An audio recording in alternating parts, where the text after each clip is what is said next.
किसी राम में सब जग जानी, सिए राम में सब जग जानी। करहु प्रणाम जोर जोग पानी, करहु प्रणाम जोर जोग पानी। सिया राम सब जग जानी, सिए राम। जिसके भीतर ये भाव हो, जो पूरे संसार को प्रभु का स्वरूप मानता हो और हमेशा लोक सेवा में निरत रहता हो, कहीं कोई दुखी दिखे उसके दुख के निवारण के लिए पूरी तत्परता के साथ जुट जाए।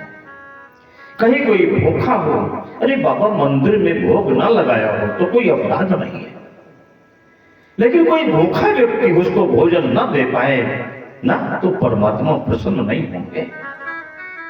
माता जी को चुनरी मत चढ़ाइएगा, माता जी नाराज नहीं होंगे, लेकिन सामने कोई नंगा व्यक्ति जाड़े के मौसम में ठंड से तड़पता हुआ मिल जाए, उसको वस्त्र नहीं दे पाए तो मां को प्रसन्न नहीं कर पाओगे।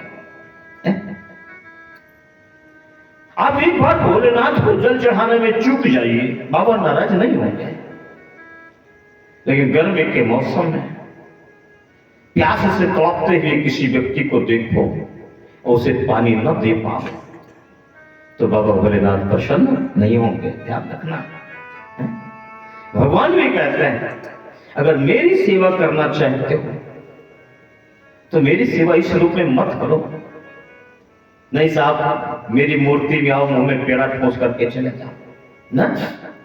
अगर मेरी सच्ची सेवा करनी है तो लोक सेवा करो, संसार की सेवा करो, समाज की सेवा करो। और जो प्रभु के इस तरह के भक्त होते हैं उन्हीं के विषय में कहा गया, बाबा नारद जी जैसे जो लोक कल्याण के धर्म धारणा संप्रसार का प्रति आया वरो मान्यो देवर्षि सत्तमा, उनके लिए परमात्मा के दरवाजे हमेशा खुले रहते हैं। जो भगवान के दरवाजे पर जाते हैं तो लोक कल्याण की कामना से अनुप्राणित होकर के जाते हैं, स्वार्थपरता की बेड़ियों से मुक्त होकर के भगवान से ये कहने जाते हैं कि हे परमात्मा, आपके संसार में बड़ा कष्ट है, बड़ा दुख है, बड़ा क्लेश है, गौ ब्राह्मण सब घेर रहे हैं, सुर कर रहे पुकार, दया निधि अब तो लो अवतार। हे परमात्मा रक्षा कीजिए, संसार का कल्याण कीजिए। तो लोक कल्याण की कामना जो भगवान के दरबार में प्रस्तुत करते हैं अपने लिए नहीं रहा, नहीं मेरे को ये दे दो, मेरे को वो दे दो, बस इसी चक्कर में सारी जिंदगी पड़े रहे। दूसरों के लिए कभी सोचा ही नहीं। जो दूसरों के लिए सोचते हैं ना, उन्हीं के विषय में कहा जाता है कि औरों की हित जो जीता है, औरों की हित जो मरता है, उसका हर आंसू रामायण प्रत्येक कर्म ही गीता है।